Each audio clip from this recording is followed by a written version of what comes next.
Დღევანდელ დღეს წინვალე შვიდეულის სამშაბათს აღესრულება ასევე ხსენება ივერიის ყოვლადწმიდა ღვთისმშობლის სასწაულ მოქმედი ხატისა, რომელიც დავანებული არის ათონის წმინდა მთაზე ივერთა მონასტერში, ანუ ქართველთა მონასტერში.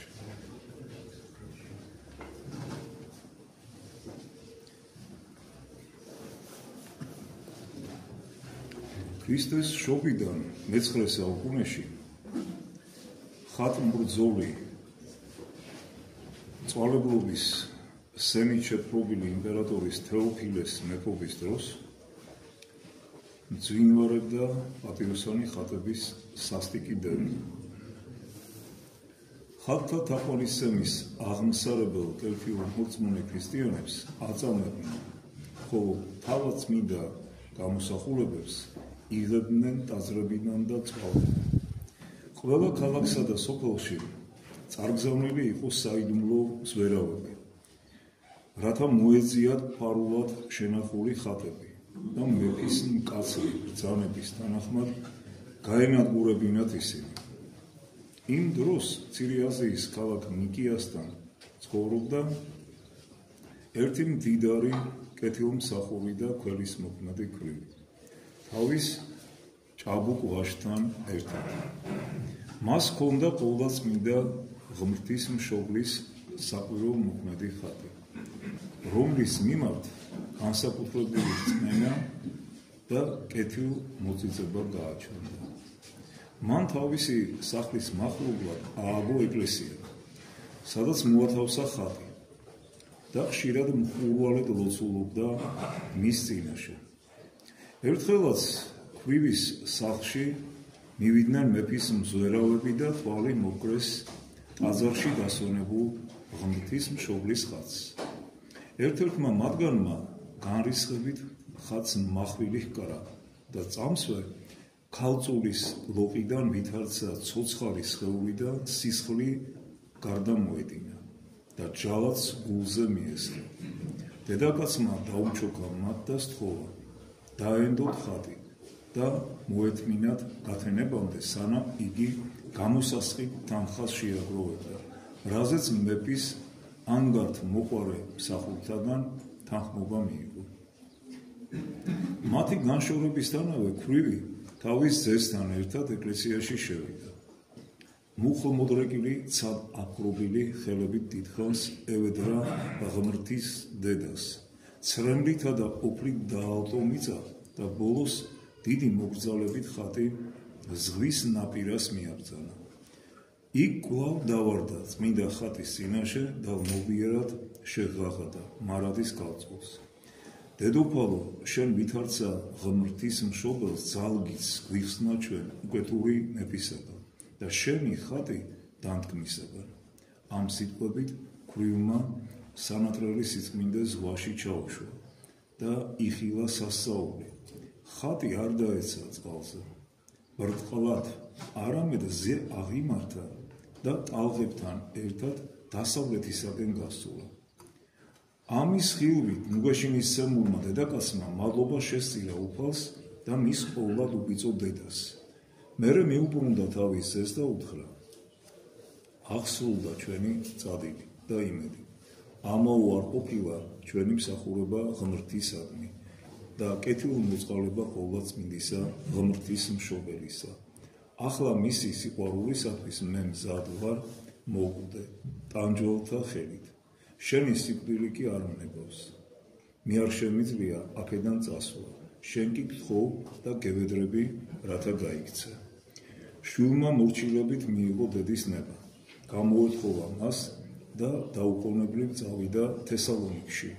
მცირე ხანში კი გადავიდა ათონის წმინდა მთაზე და დამკვიდრდა იმ ადგილას, სადაც მოგვიანებით ივერთა მონასტერი აიგო.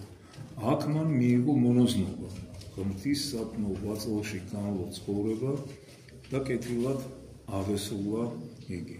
უეჭველია, რომ უფლის განგებით მოხდა წმინდა მთაზე მისი გადასვლა, რადგან სწორედ მისგან შეიტყვეს ათონის მეუდაბნო მამებმა ქვრივის მიერ წმინდა ხატის ზღვაში ჩაშვების შესახებ. თუ სად იმყოფებოდა ამ ხნის მანძილზე ღმრთის დედის საკვირველთ მოქმედი ხატი, უწყის მხოლოდ უფალმა ყოვლის მეცნიერმა. თრობას გავაგრძელებთ წირვის ბოლოს. ყოვლადწმინდა ღვთისმშობლის ლოცვებით უფალმა იესო ქრისტე მერტო ჩვენო შეგვიწყალო ჩვენ. ამინ.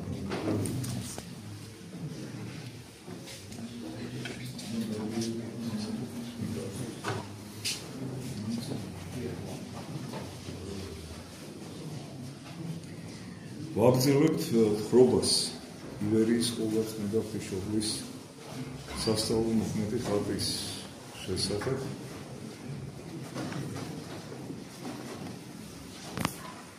რომელიც როგორც თქვენ იცით, ყველამ დაწერილია ლუკა მახარებლის მიერ პირველ საუკუნეში და იგი დღეს ათონის წმინდა ივერთა მონასტერში არის დავანებული. ერთხელ მე-11 საუკუნის დამდეგს დიდ მარხვაში ივერთა მონასტრის ბერებმა იხილეს ზღვაზე აღმართული ნათლის სვეტი, რომელიც ბრწყინავდა ღამის წვდიათში და არ ქრებოდა დღის შუბს. ნათელი მოდიოდა ზღვის ტალღებზე, მდგომი ღმრთის მშობლის ხატიდან.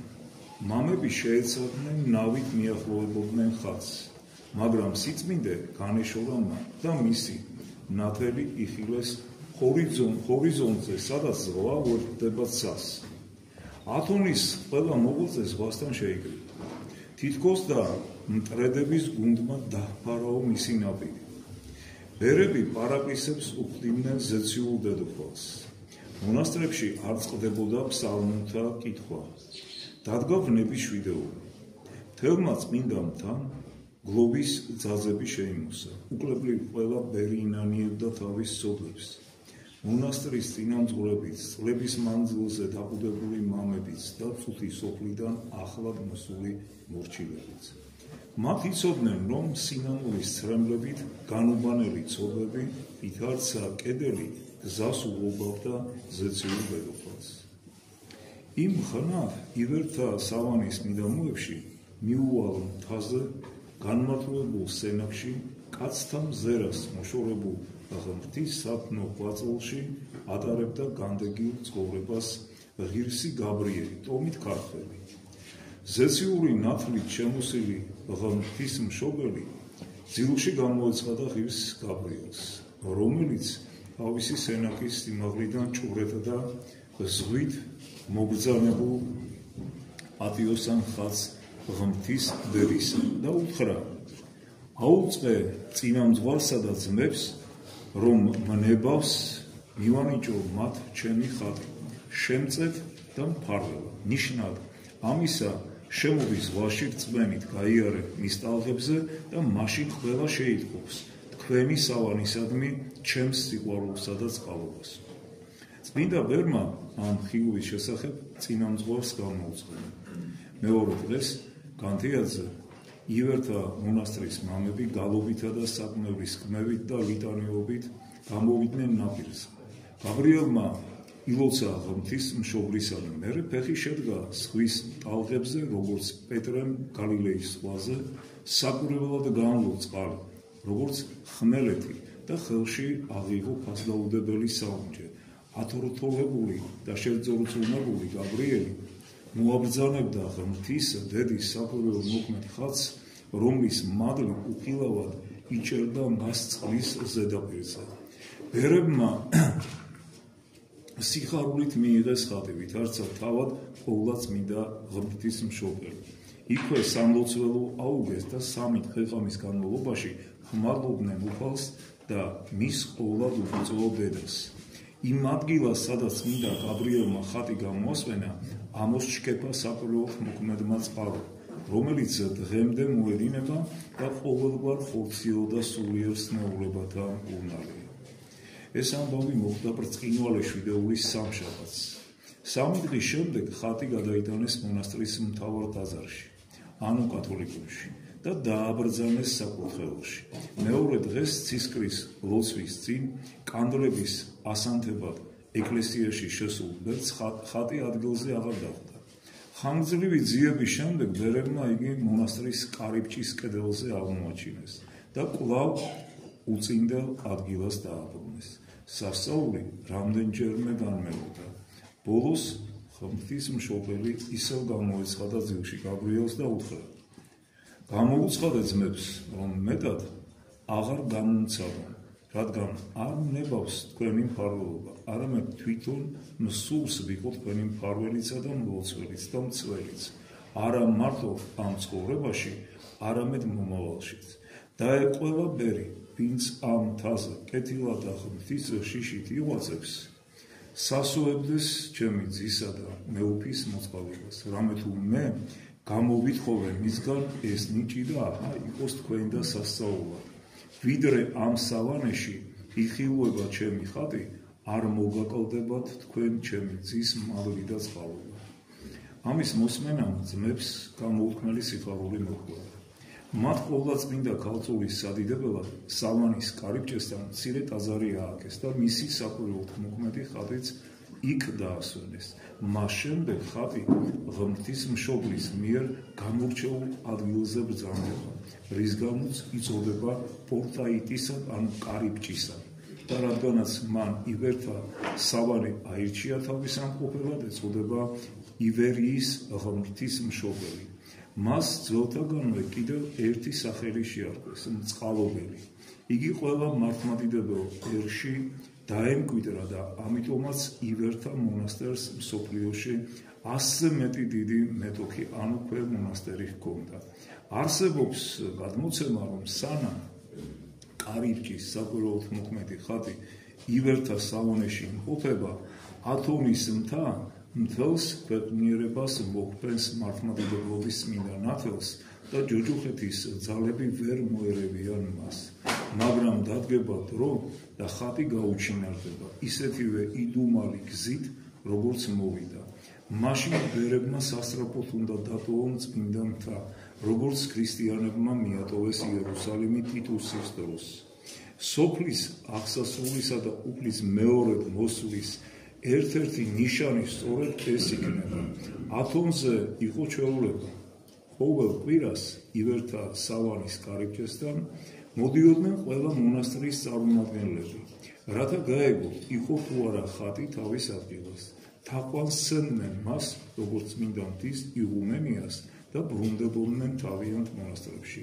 სასიხარულო ამით, რომ ღვთისმშობელს არ მიუტოვებია ათონი, რომ წმინდა მთაზე მართლმადიდებლობის სული კვლავინდებულად ნათელი და წმინდა. დღევანდელ დღეს ასევე აღესრულება ხსენება 6000 გარეჯელი მოწამე ბერისა, რომელიც აღდგომის ბრწყინვალე დღესასწაულზე ეწამნენ ქრისტესთვის.